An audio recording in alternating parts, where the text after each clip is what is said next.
Kara haber geldi kapıma, yüreğim parçalandı derinden. Oğlum gitti, kayıtmadı geri. Vətən sağ olsun dedim hönkürerek. Gözlerimden yaşlar süzüldü, ama başımı dik tuttum ben.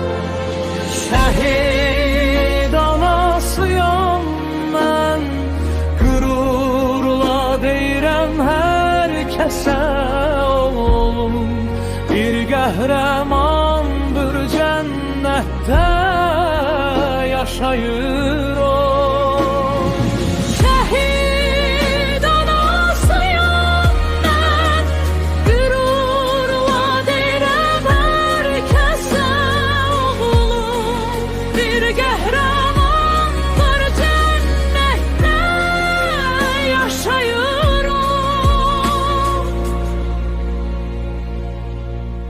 Her gün yolunu gözleyirəm, şeklini öpürəm doyunca.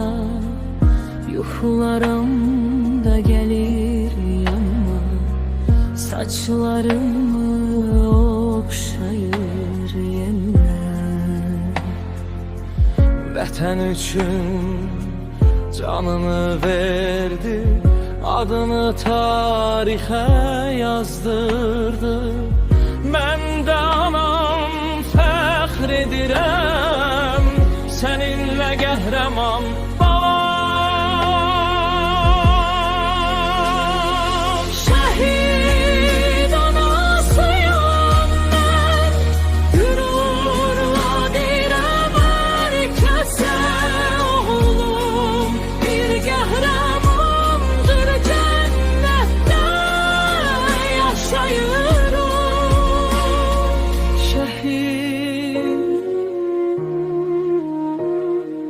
gururla deyirəm hər kəsə oğlum